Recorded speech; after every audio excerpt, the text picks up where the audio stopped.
Olá, pessoal.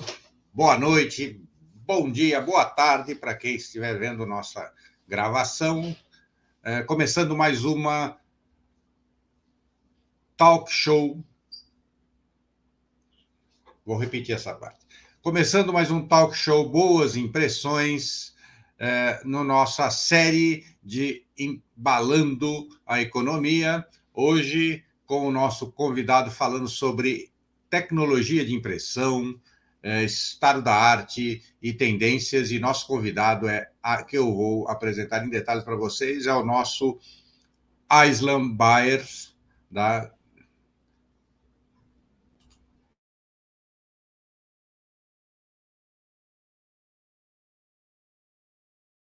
Aislan Baer, CEO da Projetopac e Associados, consultoria líder na área de impressão, editor da Projetopac em Revista, uma publicação especializada em embalagens flexíveis, rótulos e impressão, cofundador e sócio da Inovagraf, especialista em impressão. Formado na Teobaldo de Nigres, técnico e superior, mestrado em Gestão Estratégica e Finanças Empresariais pela FIP-USP.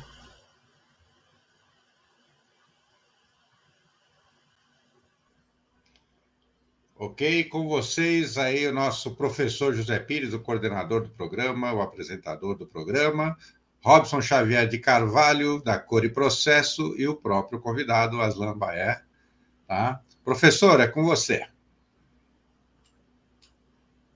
Bom dia, boa tarde, boa noite, boa madrugada. Sejam todos muito bem-vindos. Estamos aqui com mais um programa, e um programa que eu tenho certeza que vai ser excelente. Nós trouxemos ele, o cara, a lenda, Aislan Baer. Além de ter sido meu aluno, ele é filho de um grande amigo, uma pessoa que devo muito, porque aprendi muito com ele, o Lorenzo, e que hoje eu tenho o prazer de trazer o filho dele aqui. Nós vamos falar um bocado, ele tem muita coisa para falar, ele é uma pessoa que conhece profundamente o mercado.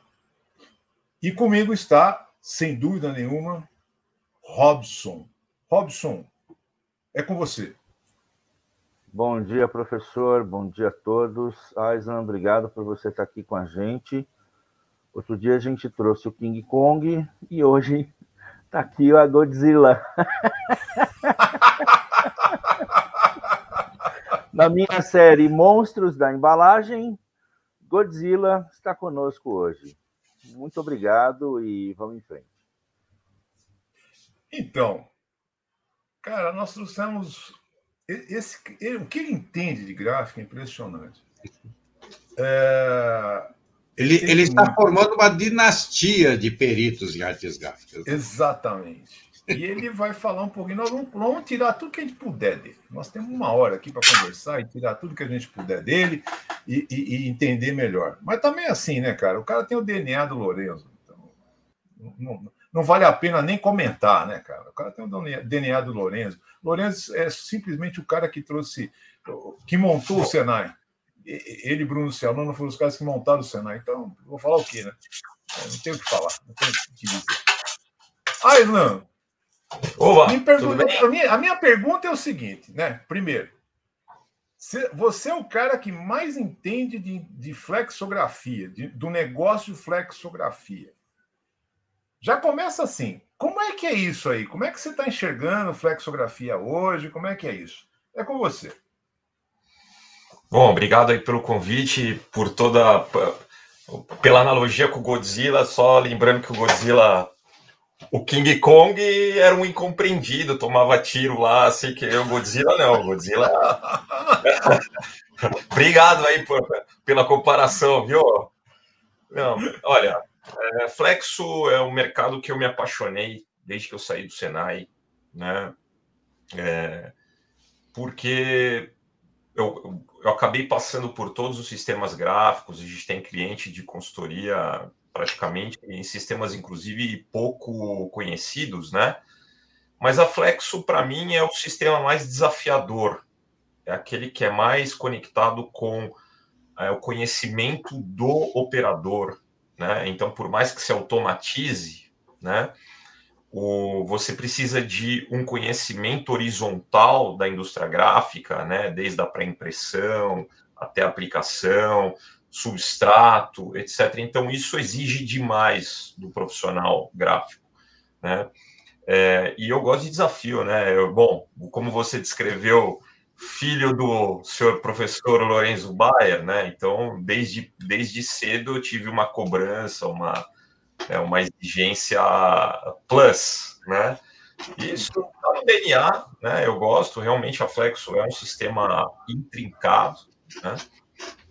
E hoje, honestamente, aqui entre nós, que não fiquem bravos, né, se levanta alguma polêmica, mas nos sistemas analógicos ele é o único sistema que tem ainda um horizonte a perder de vista, né? Então, assim, offset é um mercado que se retraiu demais, vem se reinventando, a rotogravura estagnou em alguns aspectos, em outros ela perde gradualmente uma participação de mercado para a própria flexografia.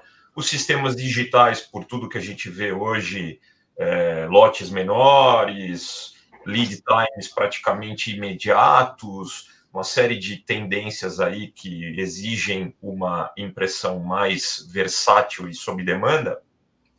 A Flexo é o sistema que melhor responde a isso em termos de sistemas analógicos, né? Então, acho que um pouco da resposta aí, Pires, eu vejo um grande horizonte para a Flexo vem, inclusive, se reinventando em searas como a impressão de painéis fotovoltaicos, tem uma série de nichos aí extremamente técnicos, fora do setor de packaging e label, né? Que a Flexo vai indo muito bem, obrigado, né? Então, eu entendo que, gosto porque é desafiador. 2, tem ainda muita coisa a ser feita em flexografia. É um sistema versátil, é um sistema econômico, é um sistema que, como o próprio nome diz, né, é flexível, ele abarca uma série de aplicações e substratos, ele imprime bem. Eu sempre, se eu falo palavrão, vocês me desculpam, tá? Imprime de pinico a bomba atômica, é um negócio assim que abarca um grande range de materiais, com boa qualidade, né? Com uma qualidade aceitável, em muitos casos até superior aos sistemas mais tradicionais, né? E que o único grande, vamos dizer assim, como todo mundo, tem um calcanhar de Aquiles. Qual é o calcanhar de Aquiles? Volto à primeira frase. É um sistema que exige muito conhecimento técnico, um conhecimento gráfico lateral, assim, que é abrangente, e por esse motivo a Flexo hoje sofre com a falta da mão de obra qualificada. Então, assim, esse é o principal problema a ser enfrentado nessa indústria, né? Eu lembro que alguns anos atrás a gente fez um fórum internacional, nós organizamos, chamava-se Flexo Summit Latin America, foi ali mais ou menos uns 600 pessoas ao longo de 2 dias, com toda a creme de la creme da flexografia global, tinha gente da Europa, Ásia, Estados Unidos, dando palestras sobre trends, né?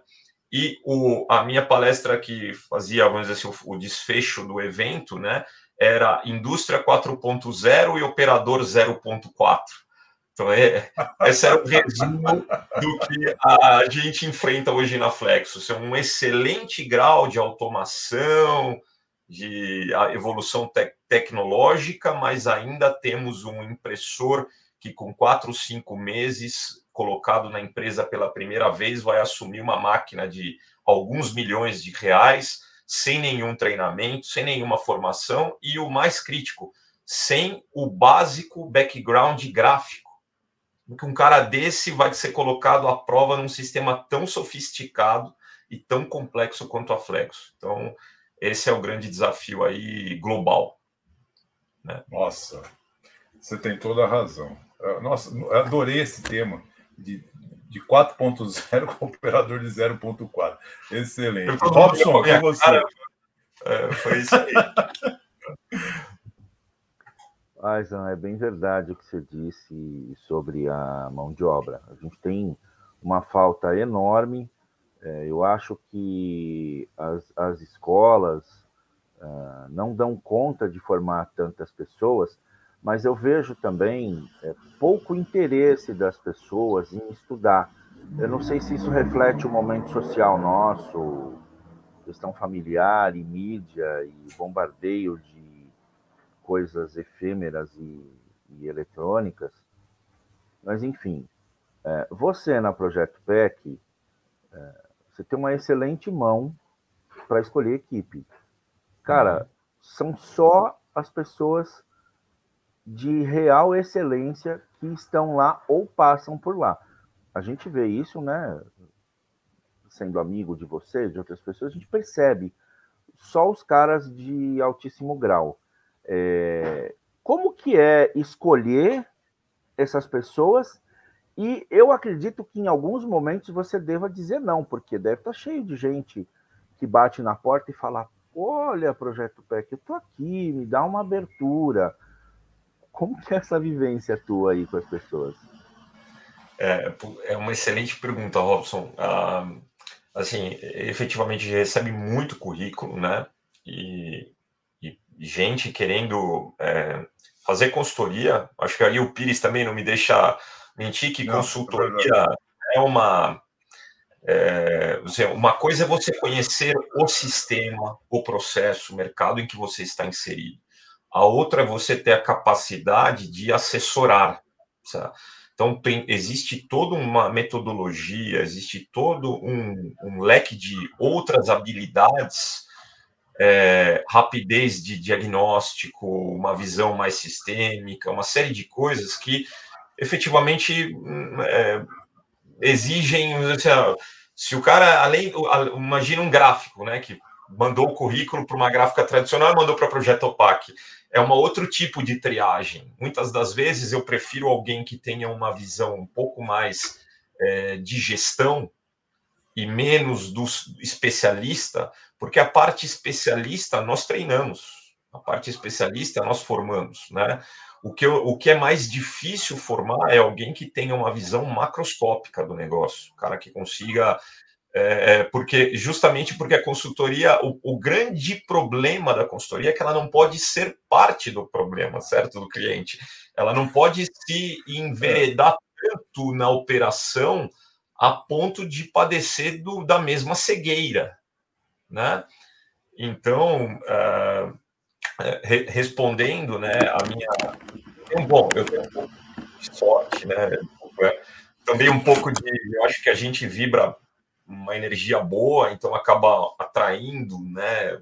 Gente, eu acredito muito nisso. Você vai ver aqui, ó, Kabbalah aqui atrás. Eu gosto muito dessa coisa da vibração, da energia, e as pessoas boas acabam nos procurando e a gente percebe na hora também que tem uma sinergia de valores, né? Agora, no contexto do recrutamento, eu acabo buscando pessoas que tenham tido uma experiência gerencial num ambiente problemático e que conseguiram construir uma carreira sólida mesmo nessa adversidade aí, né? Então, para mim, essa é a matéria-prima, né? O cara conseguiu não se contaminar num ambiente complicado, conseguiu exercer com excelência o seu papel.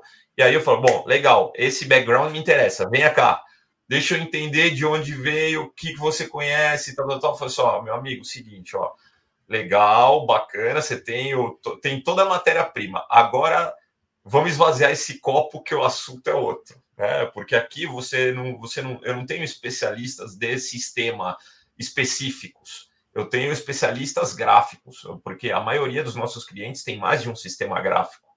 O cara precisa entender, ele precisa ter uma visão muito mais de controle do processo, de custo do controle, de mundo real versus mundo factível, economicamente falando. Então, tem uma série de vamos dizer assim, conhecimentos que a gente começa a preencher esse HD e com 2, 3 anos o cara já está num nível para poder andar sem rodinha na bicicleta, né? Mas é uma tarefa difícil, né? Porque tem pouca gente, assim, o problema da indústria gráfica, que eu acho que responde um pouco a questão até que você falou, de, olha, os caras não querem evoluir, não tem interesse, não existe um trabalho da indústria em mostrar que isso é uma carreira. Você tem na maioria das vezes você para pensar, a pessoa está gráfica, ela não é gráfica.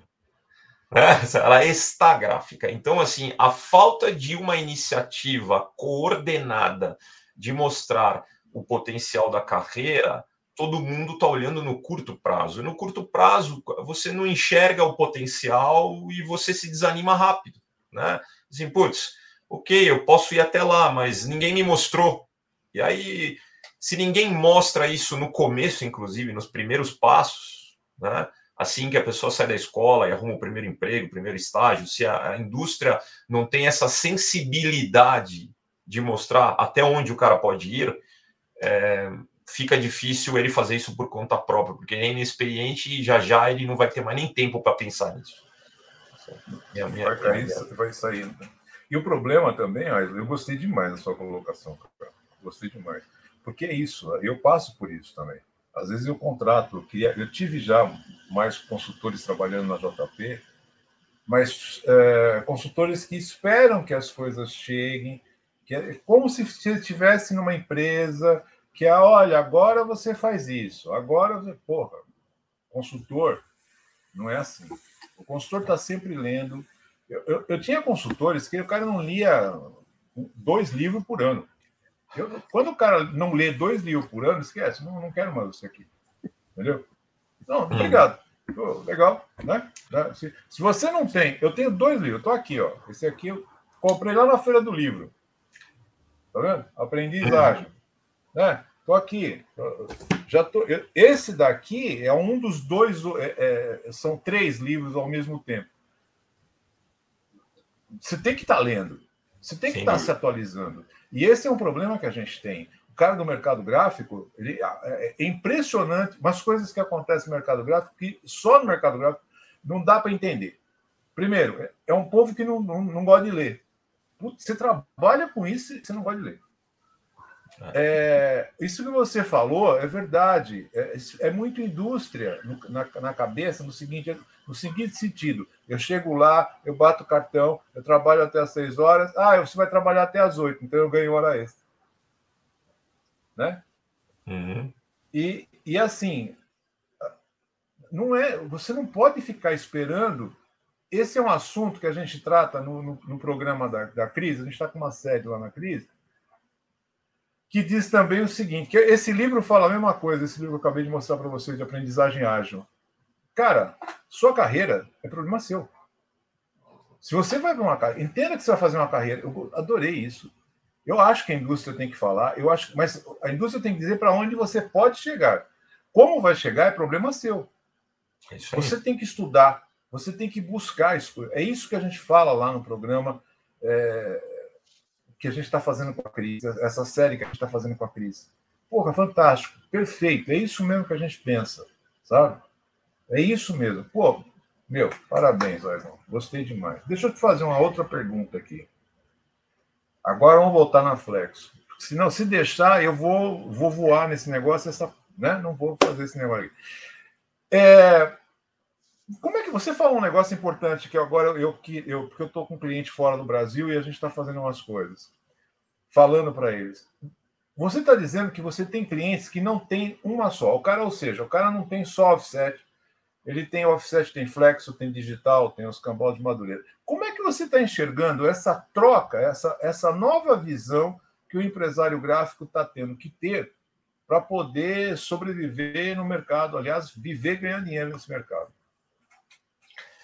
Bom, eu essa é uma das coisas mais interessantes da minha experiência diária de consultoria.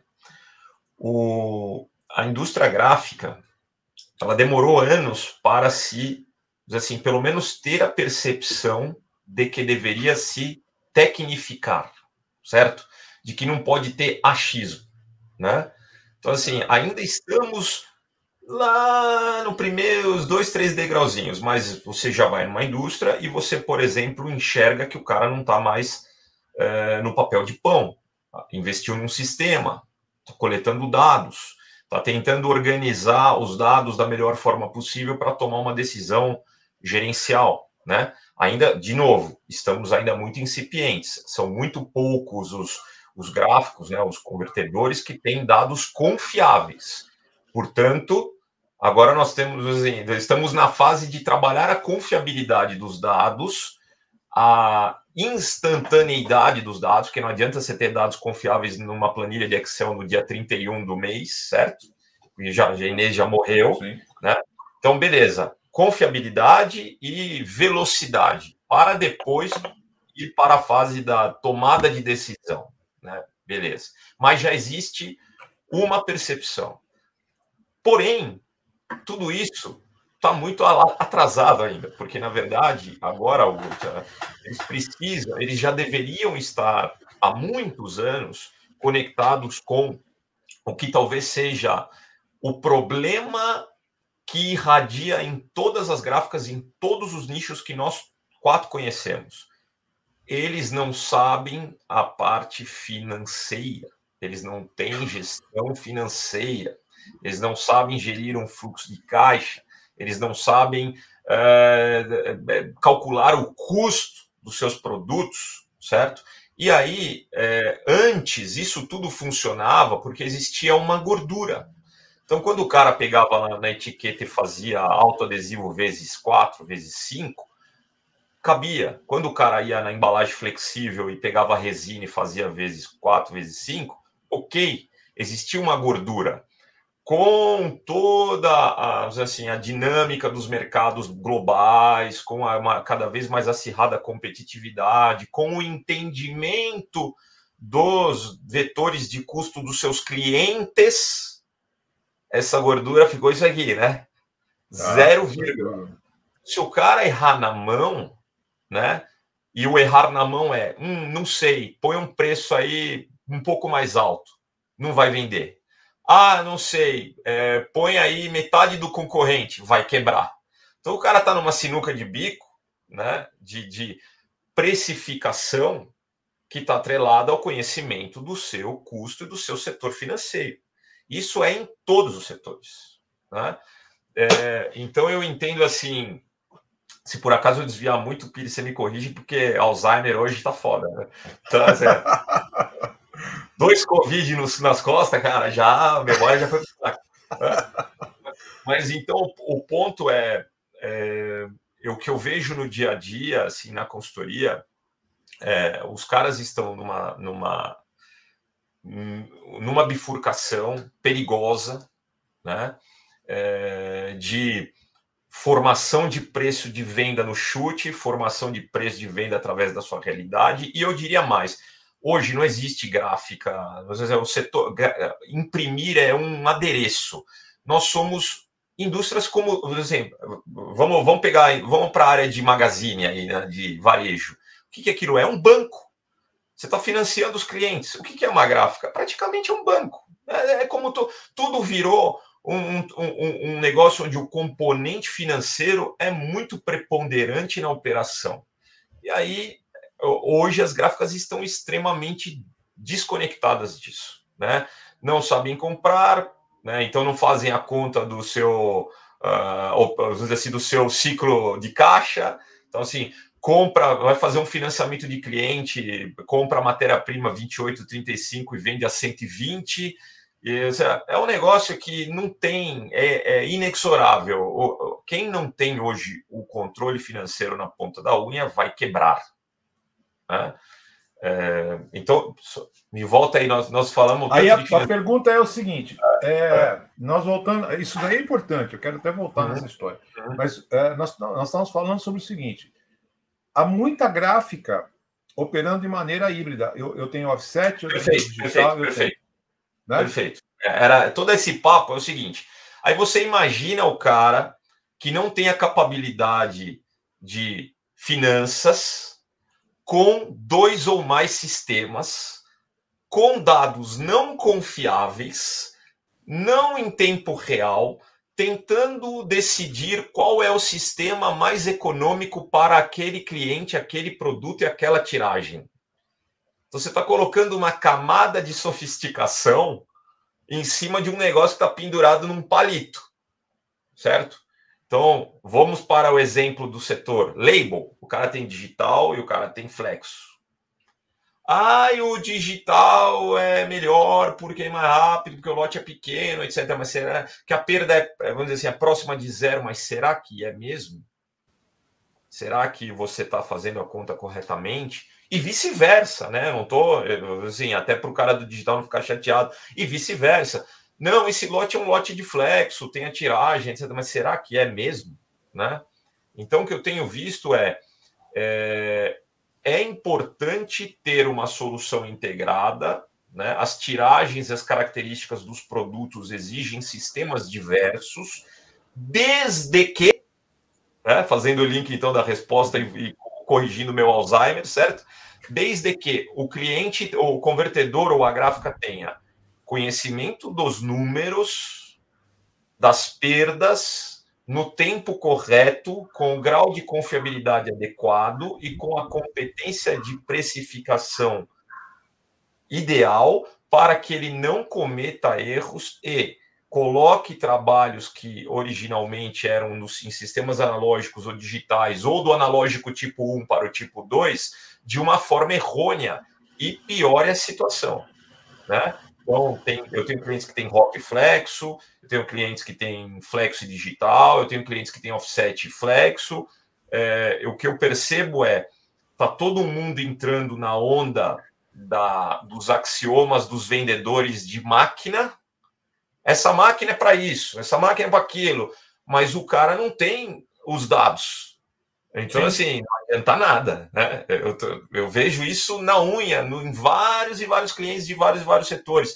Cara que está tirando de um sistema para o outro errado, tirando de uma máquina para outra errado, está perdendo mais dinheiro e esta conta vai chegar rápido, né? Agora, aproveitando tua pergunta, indo para vamos dizer assim, uma coisa um pouco mais macro, né? Falando de sistemas em geral, é óbvio que o digital é um caminho sem volta, né? Então, a rapidez e todos os trends aí, que todas as palestras já estão cansadas de apresentar, que levam os produtos gráficos para o setor digital, isso é ponto pacífico. Agora, nos analógicos, o que eu percebo? Hoje, um cara que só tem roto vai ficar difícil a vida. Um cara que só tem flexo consegue passar sem roto, né? Agora, um cara só de roto sem flexo vai ter dificuldade, né? Então, você pode ver que a maioria dos grandes convertedores de rotogravura no país acabaram tendo que ter um puxadinho de flexo ali, salvo raras exceções, mas o que eu estou dizendo as raras exceções terão também dificuldade num curto espaço de tempo, porque assim, da mesma maneira que o corolário das tiragens curtas reduzidas vale para o digital, o corolário das tiragens curtas da rotogravura também vale para flexo, né? Então, é importante ter uma oferta de serviços que abarque a maioria vamos dizer assim, das necessidades do seu portfólio de clientes. Quem deixar um buraquinho, um ponto cego, é por aí que vai ter a infiltração do concorrente, né? Então, Com certeza. É isso, né? Mas é um tema bem complexo, né? Nem fala. Vamos cobrir isso tão Vamos rápido. devagarinho. Robson. Mas não, eu gostei do que você falou sobre ter muita sofisticação alicerçada numa base ruim. E você citou venda de máquina. Eu, durante um período, eu vendi máquina. E uma pergunta espinhosa. no meio de flexo, no meio onde você atua mais, o empresário ele compra a máquina por marca e por marketing, ou a compra é essencialmente técnica? Bom, eu diria no meu meio tem um pouco dos dois, Robson. Você tem o cara que compra porque ele tem uma sensação de que não está mais entregando, que está pouco produtivo, que está deixando pedidos para trás.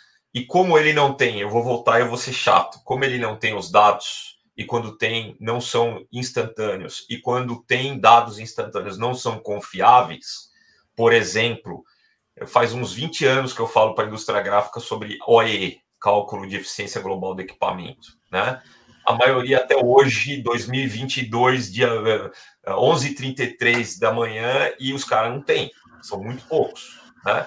E aí você vai numa gráfica que é comum hoje a indústria gráfica ter uma eficiência global de equipamento na ordem de 18% a 25%, com muita sorte 30%, isso significa que onde você enxerga num piso de uma planta 3 máquinas, deveria existir uma, né?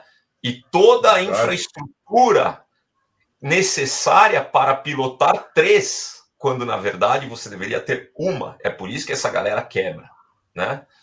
Então, eu entendo assim,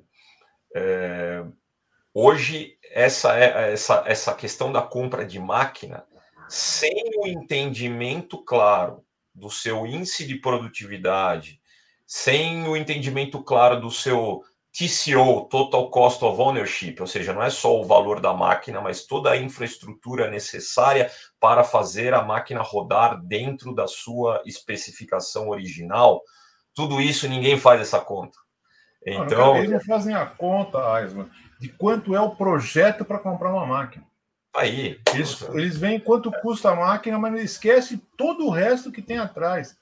Instalação elétrica, no mínimo, não tem. Nem a estrutura de alimentação, né, Pires? Tudo, a manutenção, a disponibilidade de serviço de manutenção, custo do técnico que vai vir, então, os insumos, enfim, as spare parts, tudo isso ninguém faz a conta, ou quando faz muito na orelhada, e aí volto.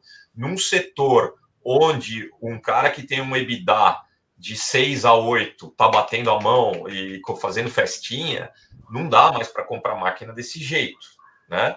Então, hoje no nosso segmento, você falou, né, aquele que você mais atua, embalagens flexíveis, etiquetas e rótulos, você tem um pouco dos dois. Você tem o cara que ainda está comprando na braçada, você tem o cara que está comprando na braçada, mas com uma consciência de que ele tem que olhar um pouco melhor a especificação, se realmente isso é condizente com o momento e tal, e é até por esse motivo que vocês podem pegar uma linha histórica que o valor, vamos dizer assim, não o valor, mas a quantidade de máquinas vendidas no setor global de gráfico vem caindo, porque os caras estão fazendo um pouquinho mais de conta. Assim, será que eu preciso botar mais uma? Melhor de eu tirar o caldo da que está aqui. Né?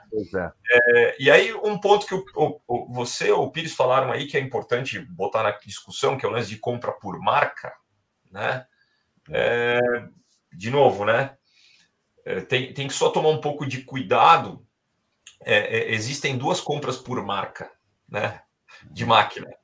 Você tem a compra onde o cara efetivamente tem a percepção de que a marca é uma marca confiável, que está muitos anos no mercado e etc. Então, isso é garantia de que eu estou comprando melhor equipamento. Não tem nada a ver uma coisa com a outra. Concordo totalmente. Agora, a segunda parte especialmente no setor de embalagens e rótulos, que é um setor onde 15 empresas determinam 80% do que você põe, você um pouquinho, a último dado era 70% das coisas que você põe na carrinho do supermercado, ou seja, é um mercado consolidado globalmente em termos de compra, o brand owner é muito grande, o cara que está aprovando uma arte lá na Casa do Chapéu, né, sei lá, no Luxemburgo, está aprovando a Coca-Cola e de repente vem um cara para provar o rótulo da Coca-Cola no Brasil, em alguns casos, ele exige, ou pelo menos ele espera encontrar algo similar à realidade que ele tem lá fora. Então tem esse componente que parece uma bobagem, mas que também está enfiado dentro dessa análise um pouco mais sofisticada. E tem mais um ainda. A máquina não é eterna, certo? Sim. Então, em algum momento, o cara vai trocar o equipamento. E o valor residual de venda da máquina usada está atrelado, muitas vezes, ao brand equity de quem a fabricou. Então, no catálogo da tabela FIPE de máquina usada, a máquina flexográfica frufru, não sei das quantas, máquina flexográfica Global Branding. Qual é aquela que vai ter o maior valor residual em relação ao investimento original? Então tem várias, assim, não é uma questão, nada é tão simples quanto parece, né? Você precisa botar uma série de coisas aí, considerar uma série de coisas para fazer uma análise um pouco mais robusta, né? Então, assim, esse lance da marca também tem algumas idiosincrasias que a gente precisa ter em mente, né? Sem dúvida. Legal. Aislan, é importante a gente ter essas suas opiniões, porque o intuito desse ciclo de palestras, o intuito desse ciclo de lives para o mercado de embalagem é a gente ajudar e dar um norte para quem está na embalagem e precisa se mexer, ele precisa se movimentar, e ele tem que ter subsídio para isso. E também tem uma quantidade imensa de entrantes e de caras que estão achando que embalagem é muito simples. Não é mais somente a impressão. A embalagem vai muito além. Sem dúvida. E aí eu queria que você falasse um pouco do que é esse além. Você tem que estar preparado para a logística, você tem que estar preparado para estocar ou não. Você tem que ter uma excelente gestão de arquivos, porque se você errar a impressão de uma embalagem e tiver um dado diferente da parte de regulatórios, você ferra com o teu cliente. Pouca gente fala. Eu já vi muito isso aí, hein? Era um registro do mapa do Ministério da Agricultura que estava errado, era um texto lá na composição. O cara que não tem gestão eficiente dos arquivos, ele precisa saber que ele tem que fazer isso. Uhum. Eu queria que você falasse com mais propriedade sobre esses extras que são além de imprimir. Bom, o mercado de embalagem, ele é, em primeiro lugar, embalagem é a ferramenta, embalagem e produtos são uma coisa só, né? Esse é um negócio que a galera esquece, né? Então, em muitos dos casos, onde todos os produtos que são embalados e envasados são uma commodity, a única adição de valor na oferta do dono da marca é a embalagem, certo? Vou além. Como é que uma empresa promove os seus produtos? Certo? Ela vai fazer publicidade na televisão, vai contratar o digital influencer, vai fazer uma ação no ponto de venda, tem uma série de iniciativas. Todas elas custam extremamente caro, né? Então, não é todo mundo que tem condição de botar um anúncio na Netflix em product placement, que vai fazer uma ação botando gente lavando a roupa com sabão dentro de cada loja do Carrefour. Realmente é uma coisa extremamente onerosa, mesmo para os gigantes globais. Tanto é que se você for buscar aí a informação na internet, você vai ver que uma própria IBM, uma Nestlé, uma Unilever, elas promocionam uma fração irrisória do seu portfólio, né? Não são todos os produtos que tem anúncio na revista XPTO ou na televisão, né? Então, o único fator de promoção e venda dos produtos, para a maioria dos casos, é a embalagem. Então, você vê o nível de responsabilidade que tem o cara que faz embalagem, né? Se o cliente dele, a única forma dele ser lembrado e de promover a sua marca e o seu produto é embalagem, é uma responsabilidade bem parruda, né? E aí vamos entender promoção, certo? O que é promoção na prática? É um cara que tem que imprimir de forma fidedigna, what you see is what you get. O cara tem que ter uma baita estrutura e conhecimento de gerenciamento de cor, porque ele está botando a mesma marca em vários ambientes de compra e a marca não pode ser erodida ou ser deturpada por uma incompetência de gerenciamento de cor e de qualidade de impressão, né? Então, no final das coisas, você vê, pouca gente faz essa conexão entre o cliente e a gráfica, né? Para o ponto de vista do cliente, o cara ele nem sabe o que você está fazendo com o negócio. A maioria, o que é a retícula, não sei o que. Não, na cabeça do cliente, ele tem uma marca que a única coisa que ele está disposto a pagar, inclusive porque ele não tem escolha, né? Eu não tenho dinheiro para um anúncio na televisão, para a menina do Stranger Things amassar minha latinha de coca. Isso eu não tenho dinheiro, mas eu tenho que ter uma lata. Eu tenho que ter um pouch. Isso é ponto pacífico. Então, todo o meu investimento de marketing, todo o resultado do meu trabalho está em cima da embalagem. O segundo ponto é todo o restante dos materiais gráficos não para uma empresa. Embalagem para, né? Se eu deixar de entregar na data, no tempo, na quantidade, vai ter alguém com uma tonelada de biscoito no forno esperando o flow pack, né? A bobina. Então você vê, aí vem uma outra gradiente de coisas, né? Versatilidade de produção, assertividade no planejamento e controle de programação da produção, PPCP. Aí vem a interface da área de vendas do cliente, do convertedor gráfica com o cliente. Ou seja, todas as coisas que no nosso dia a dia de gráfica a gente não percebe, a gente tem uma percepção sob o ponto de vista interno. A gente não tem a noção do que é o cliente, aquilo. PCP, o que significa para o PCP? Todo aquele negócio de ter um software de gestão do PCP dentro da gráfica, nossa, que coisa chata, que custa olho da cara, que tem que ter um cara que sabe programar. O cliente não está enxergando isso, o cliente está dizendo o seguinte: não pare a minha fábrica, né? Então, são percepções a percepção do cliente é sempre hiperbólica, né? Ele tem uma magnitude de problema muito maior do que você, né? E aí... eu queria completar uma coisa do que você falou, chamar a atenção para um ponto importantíssimo do que você falou. Você falou da questão do investimento de ponto de venda, do investimento de influências, do investimento em propaganda, que nem é feito em toda o line-up de produtos das grandes empresas.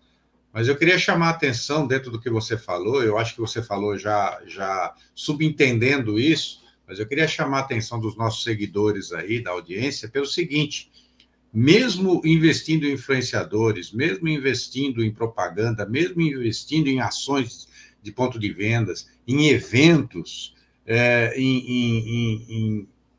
em intervenções que você faça em qualquer lugar,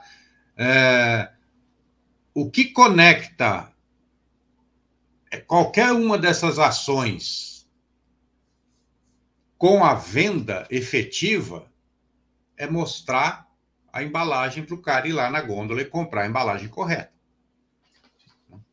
Tem um outro fator, Paulo.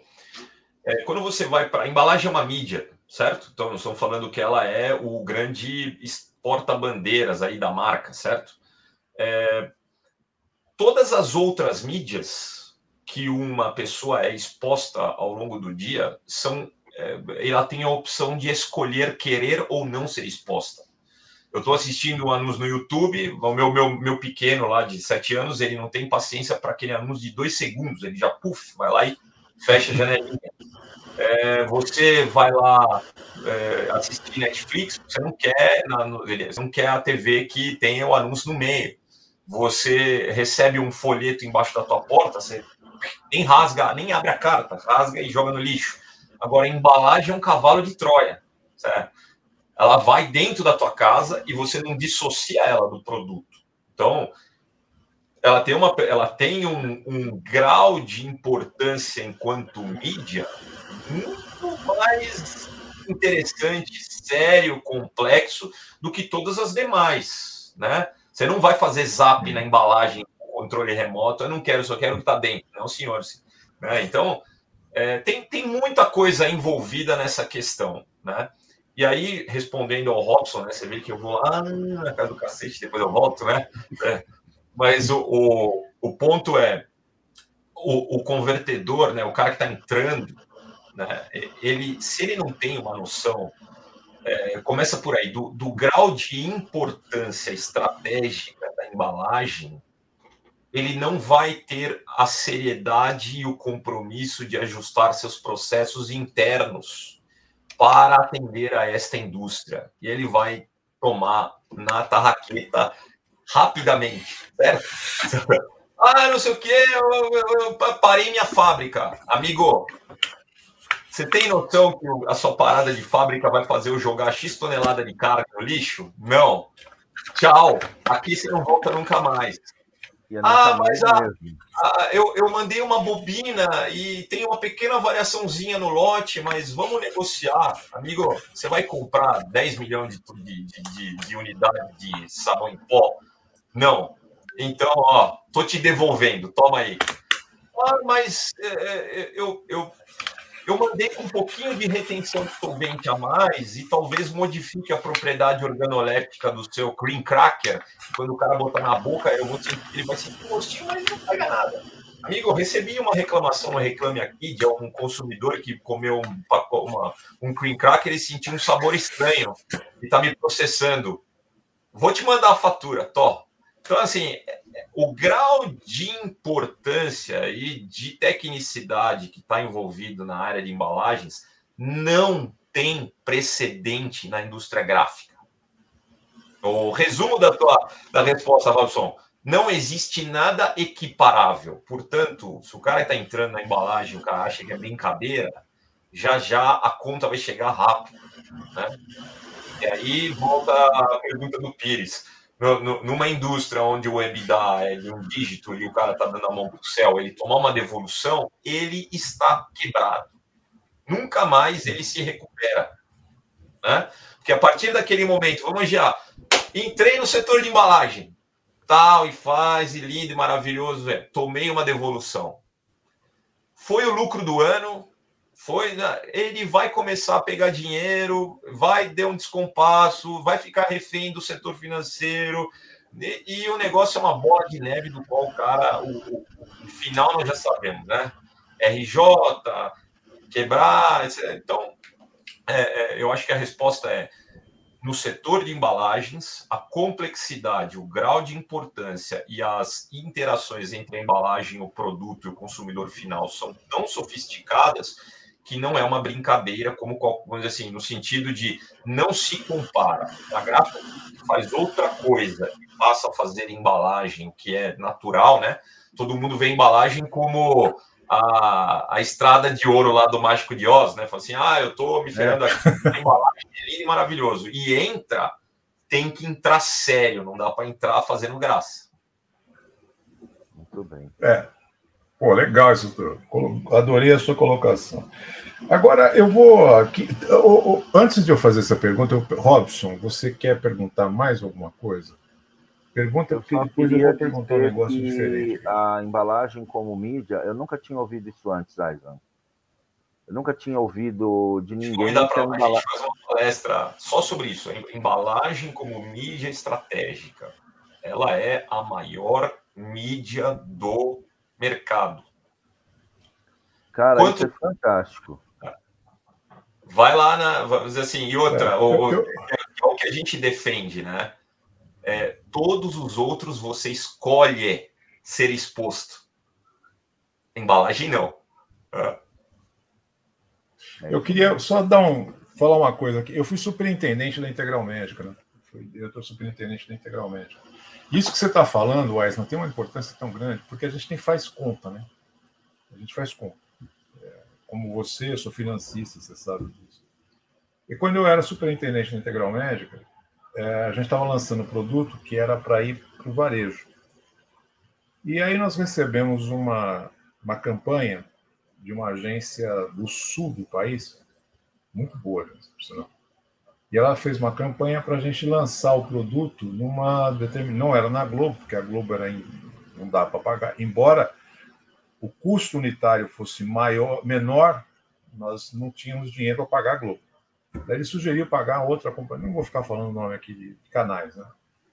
Eu falei, pera um pouquinho, quanto custa? O cara deu o valor. Eu falei, pera um pouquinho. Eu peguei 2 vendedores, mandei os caras procurarem grandes varejistas. E eles chegaram no Extra. Conseguiram no Extra. O cara do Extra falou, me manda um enxoval. O cara fez uma compra e falou, eu quero isso. Que eles não iam pagar. Eles não iriam pagar. Era o nosso investimento de entrada. Que era menos de 1/3 do valor de colocar uma propaganda tal na televisão. Cara, eu não tive dúvida. Falei, vamos pro Extra. Esquece a televisão, vamos pro Extra. O conselho ficou puto comigo, óbvio. Né? Porra, eu queria ver... Mas por quê? Porque eles queriam ver a imagem. Olha, eu tenho aqui a nossa marca na televisão e tal. Eu falei, então, gente, se a gente for pro Extra, todo mundo vai ver, não vai ter jeito. Quem passar vai ver. Até quem não quer comprar é capaz de comprar para experimentar. E que aconteceu. Que aconteceu, literalmente aconteceu. Então nós fomos com 2 produtos só 2 produtos. Fizemos um enxoval, o valor do investimento era muitíssimo menor. Nós fomos para lá. Cara, nós tivemos que ampliar a fábrica, a produção na fábrica. Porque vendeu mais do que a estimativa que a gente tinha de venda pela televisão e tudo mais, vendeu muito mais. Porque o cara ele compra uma vez, ele vê que é bom, ele vai comprar de novo. Ele vai comprar. E como estava começando a história, um produto era para lactante, né, para senhoras, mulheres lactantes, e outro produto era para quem fazia musculação, para aparecer e tudo mais. Nós tínhamos de embalagem, porque faltou embalagem. A gente não tinha pedido embalagem suficiente para fazer, nós tivemos que correr com isso. Realmente, o que você falou é a pura verdade. Porque quando você vai para o mercado, você não tem jeito, você não tem uma escolha, você não tem opção. O mercado está colocando aquele treco na tua cara. O Lincoln Seragini comentou isso, algo parecido com isso, na outra entrevista que a gente fez com ele, sobre nessa série de embalagem. E, é na tua cara, você não tem opção. Você vai ter que olhar aquele treco. Você pode não gostar, você pode odiar, mas você vai passar por ali. Todas as outras mídias, todas, tentam te pegar na mão para te levar ao ambiente de compra e fazer a compra. A embalagem, você está no ambiente de compra, seja ela no e-commerce, ou seja ela no mundo físico, você já está. Né? Então, começa por aí. Agora, a analogia que eu faço, até para complementar aí o que eu falei aí, que o Robson, eu vi que despertou, né? Então, que é o seguinte, ó, nas outras mídias, qual que é a estratégia das empresas que vendem a mídia?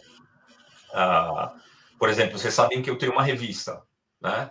Então, quando você vende um anúncio, o cara ele quer o primeiro spread, ele quer a abertura, ele quer a contracapa, ele quer ter uma projeção, ele quer, muitas vezes, comprar uma matéria paga para poder ter mais presença e mais tempo de atenção do consumidor, né? Eu tenho lá uma revista de 60 páginas, o cara quer a matéria, ele quer estar na primeira em página assim que o cara abre o negócio. Então, assim, ele quer mais presença. Quando você vai na televisão, vocês já repararam que os anúncios que estão no horário nobre, mais perto dos blockbusters, muitas vezes o cara repete o anúncio o tempo inteiro, né?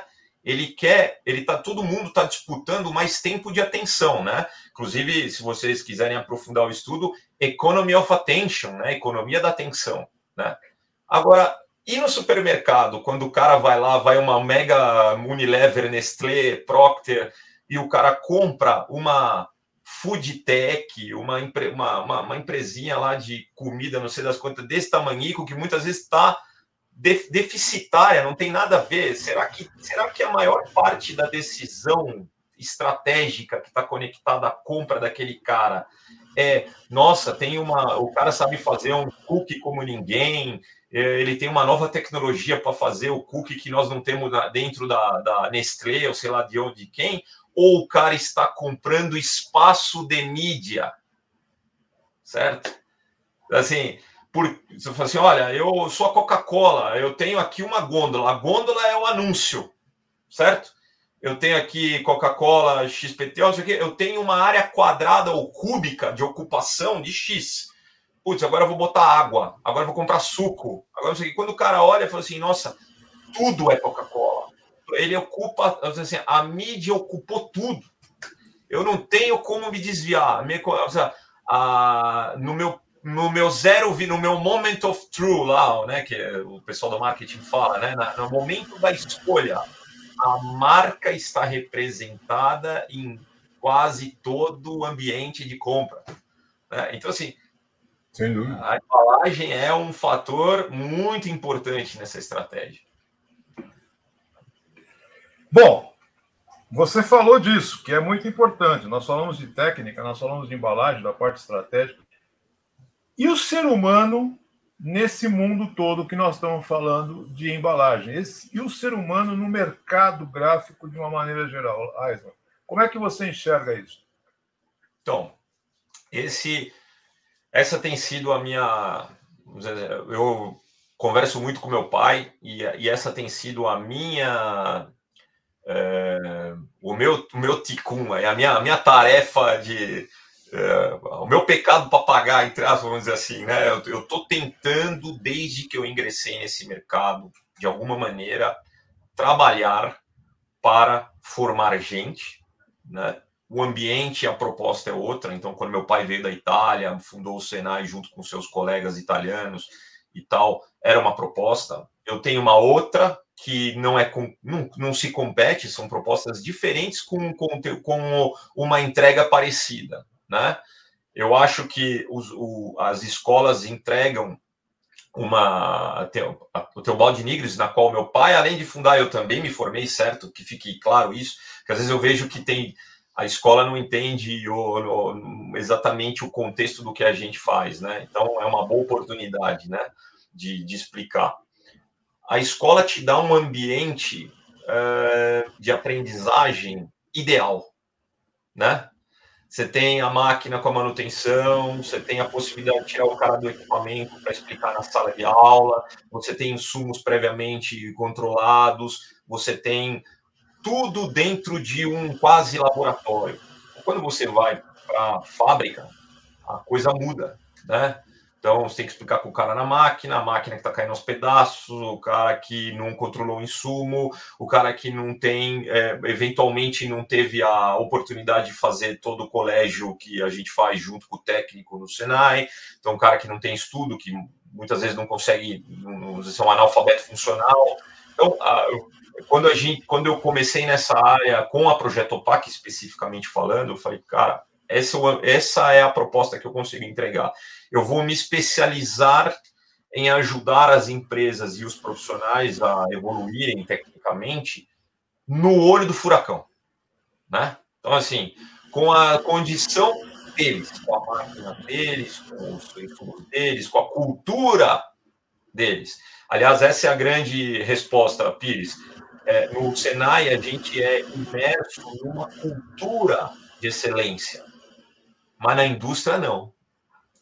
A indústria é uma cultura viciada, deturpada, de pouca valorização, né? Então, lá na Senai, quando você está começando, o cara está te explicando que existe uma carreira, que o cara poxa vida, olha só, estuda, você vai ser, não sei o quê. Quando vai para a indústria, o cara não vai pagar o salário, vai atrasar o salário, vai ficar te dando carcada e assédio moral de 5 minutos. Então, é uma outra coisa, é um outro cenário. Para esse cenário, precisa de um outro método. Precisa de um outro grau um outro buquê de competências. E é isso que a gente faz aqui, né? O que agora, o que eu vejo, a foto de agora, printing zeitgeist, foto dos tempos atuais.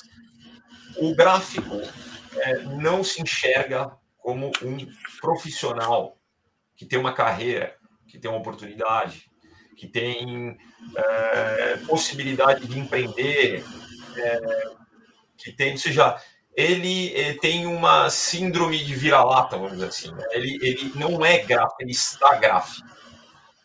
Né? Ele está gráfico. As novas gerações não têm grande interesse. Né? Isso eu não acredito que seja uma coisa do setor gráfico, mas é uma coisa da indústria. Né? Gráfico, vamos dizer assim, é só um negócio mais difícil de explicar para um jovem que já não quer ir para a indústria. Né? Indústria, máquina, que sujar minha mão de tinta, eu não entendi, eu quero fazer TikTok, tem TikTok lá? Não tem, então é outro contexto. Né? Então nós estamos caminhando para, eu vou dizer assim, eu não acredito que é o point of no return, eu acho que dá para trabalhar ainda tem salvação, mas nós estamos caminhando para um apagão completo de mão de obra, certo? Então, os poucos que têm formados e qualificados estão desgostosos do setor, os que estão entrando não têm interesse e os que estão no meio do caminho entre o desgosto e o desinteresse estão perdidos, certo? Então, assim, tipo país pós-guerra, você tem os muito novos chegando que male aguenta carregar um fuzil, tem o veterano já caolho escondido na trincheira com 3 tiros no baço, e não tem o soldado novo com alto vigor físico querendo ganhar a guerra. Então, esse é o cenário da indústria gráfica atual, não estamos falando de Brasil, nós estamos falando do mercado. O outro componente a indústria é uma dança de cadeiras e com o setor gráfico não é diferente. Todo dia uma nova tecnologia tira uma cadeira e agrava o problema, certo? Então, agora vai ter pagamento mobile. E o que eu vou fazer com toda a galera que faz impressos de comprovantes de pagamento? Não sei. E o cara da nota fiscal? Agora a nota fiscal eletrônica. E o cara que imprimia o SP-Media, imprimia listas, e agora a lista é celular, meu amigo, não tem. Então, tanto é que a embalagem ela continua sendo a vedete da galera, porque enquanto não existir teletransporte, meu amigo, embalagem vai existir. Né? Então, o restante, cada hora alguém vai inventar um troço que disrupta a coisa, e se não leva todo mundo junto, arranca uma cadeira. Né? A música pode continuar tocando, mas alguém arrancou uma cadeira. Então, o que eu tenho feito na indústria gráfica, pelo menos essa é a minha contribuição, né? Eu tenho um compromisso de filho para pai, né? Eu quero continuar. Como é que eu consigo? Eu não tenho a genialidade, eu sou um polímata igual ao meu pai. Né? Como é que eu consigo continuar entregando? Pegar a parte que ele deixou e seguir para frente aqui, ó. Então, a minha estratégia tem sido mostrar em outras áreas que não são gráficas tradicionais que o gráfico pode ser empregado, pode ajudar muito no contexto. Né? O gráfico tem um conjunto de competências que nem ele sabe, que ele não bota fé, mas que para outras áreas da economia e da indústria são super positivas. Posso dar um exemplo para contextualizar. A gente faz consultoria, por exemplo, no setor de impressão para a área moveleira. O cara que imprime lá painéis de madeira, mobília, caixão, porta de de coisa, ou seja, aquilo lá é tudo uma rotogravura, impressão de um padrão natural que imita vários tipos de madeira, materiais diversos. Se você vai visitar uma empresa como essa, ela não é uma gráfica, ela é uma serralheria tamanho jumbo, certo? Máquinas automatizadas, fura, não sei o que, tanto que a área de impressão é chamada de pintura. Uma das primeiras coisas que eu faço quando eu vou fazer consultoria para essa área é pedir para mudar o nome do setor. Eu falo assim, meu amigo, isso aí não é pintura, isso aí é impressão, né?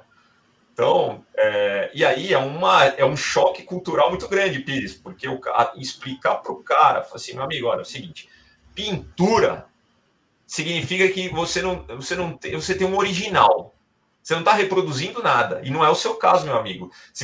Vai lá e manda para Casas Bahia um guarda-roupa com uma porta de cada cor para ver o que te acontece, né? Vai lá e manda um negócio que tem que imitar um mogno, ele parece mais cerejeira para ver o que te acontece. Então, tem todo um trabalho de reprodução gráfica. E dentro desta indústria não tem gráfico. Então, quando a gente começou a fazer consultoria, uma das primeiras coisas que eu fiz foi mudar o setor de nome e trazer gráficos para capitanear o setor de pintura, agora impressão. E aí é muito mais interessante. Todos os clientes que a gente fez isso tiveram uma evolução, assim, histórica. Porque aí você começa a ter um cara que tem um background do tipo assim, beleza, eu tenho que seguir um padrão. Eu tenho que eliminar variáveis no processo. Eu tenho que garantir uma reprodutibilidade, uma coisa, assim, eu tenho que gerenciar a cor. Então, todos os atributos que para o gráfico ele já está cansado de ver no dia a dia, mas que para uma indústria como a área de impressão de painéis de madeira e assemelhados, o cara nunca ouviu falar, certo? Salvo esses, assim, para quem estiver nos assistindo, salvo os caras que imprimem rotogravura, material de BP do tipo Chadecor, tem caras que já são gráficas, que imprimem em material, em papel, que vai ser laminado, mas não é a maioria do setor, né? Então, o grande setor de impressão moveleira está nessa outra área de impressão direta de painéis, né? Então, o skill gráfico é benéfico. E você resolve duas coisas com uma cajadada só.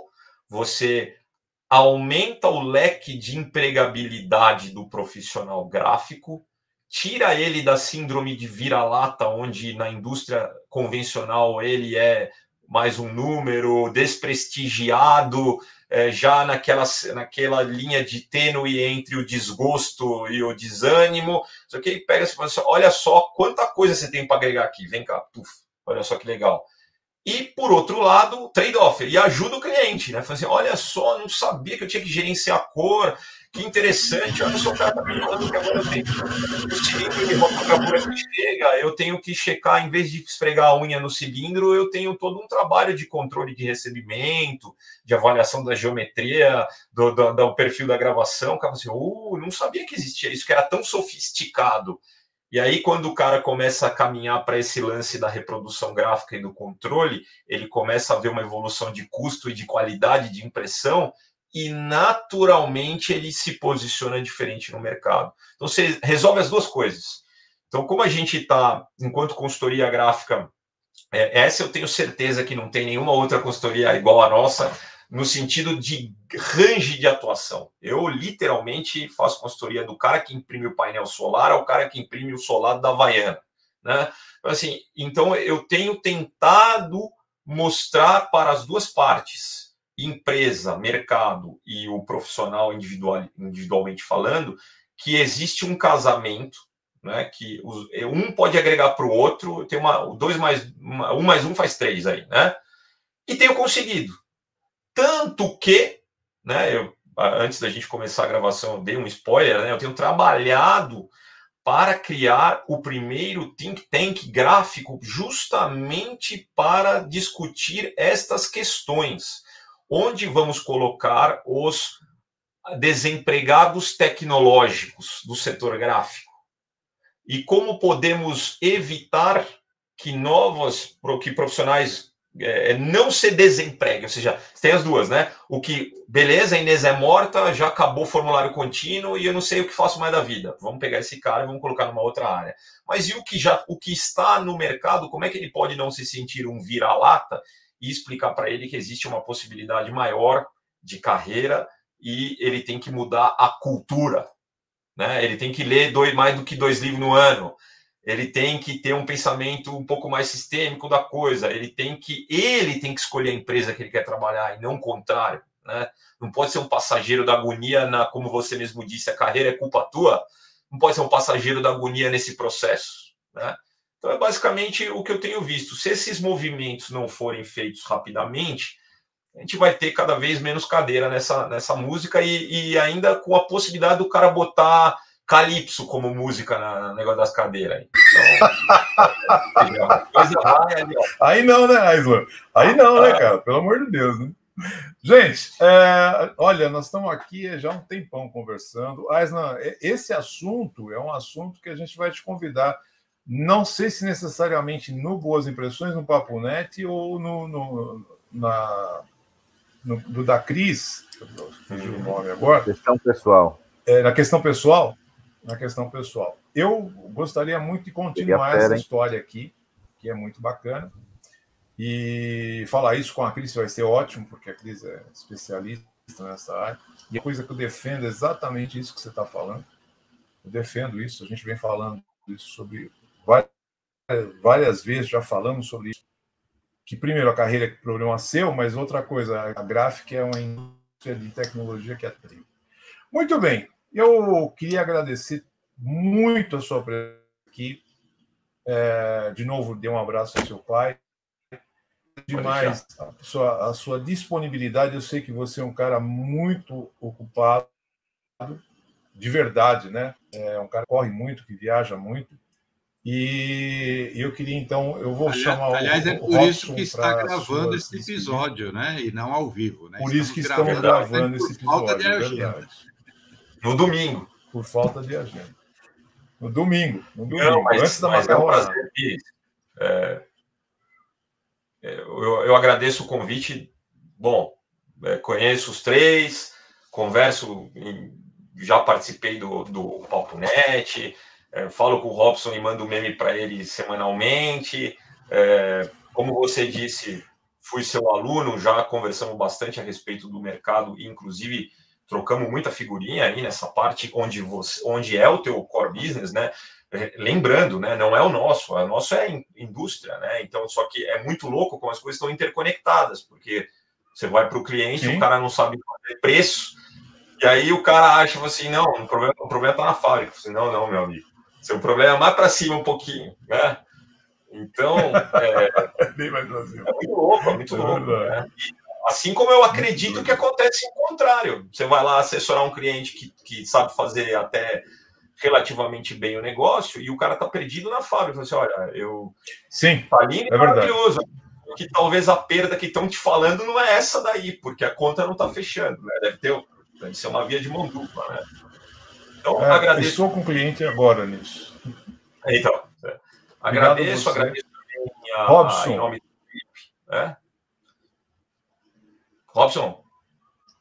Opa.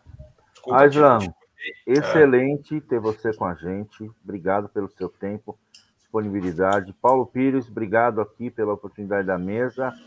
Eu falei que você era Godzilla e é isso mesmo, cara. Muito bom. Abração no professor Lorenzo e valeu demais, ó. Adorei, cara. Muito bom. Obrigadíssimo. Obrigado a todos aí que estiverem assistindo ou que vão assistir, né? E estamos abertos para continuar esses papos aí, que acho que são sempre benéficos para a indústria de uma forma geral, né? Mas sempre tem alguém que vai ficar com a opa, peraí, o cara falou um negócio é verdade, né? Então isso é sempre positivo, né? É isso mesmo. Sempre positivo. Muito obrigado a você que está nos assistindo. Por favor, curta, comente e divulgue o nosso trabalho, porque o que a gente quer aqui é criar conteúdo para o nosso mercado.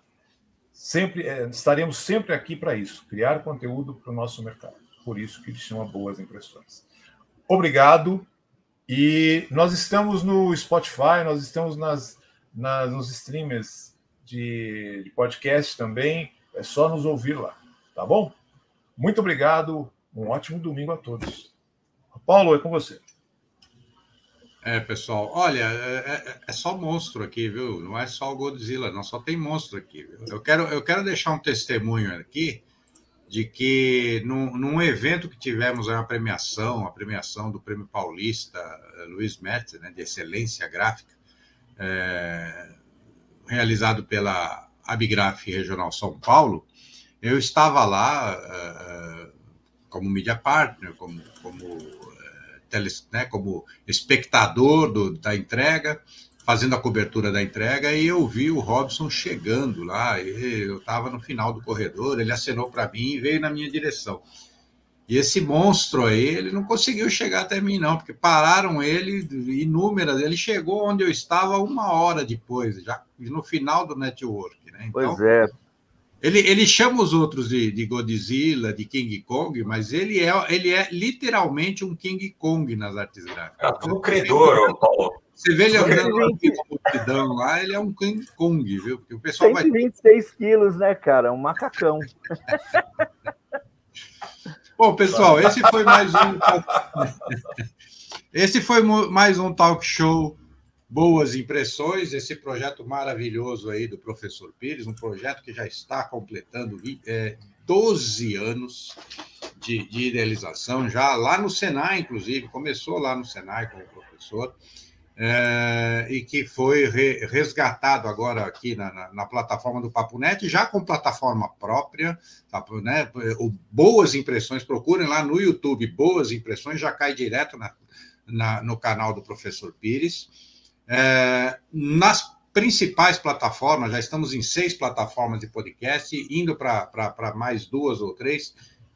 Brevemente estaremos no iTunes, brevemente estaremos eu acho que no Google Podcast já estamos, Spotify com certeza, no Anchor e vários outros aí. Então nós estamos, essa plataforma está se disseminando e tem um papo muito gostoso lá de todo o histórico das nossas lives aqui do Boas Impressões, né? Aliás, Boas Impressões, não Papo.net, eu falei Papo.net, não, é Boas Impressões. youtube.com/Boas Impressões ou Boas Impressões em qualquer podcast, vocês vão localizar aí os nossos áudios. Pessoal, ficamos por aqui.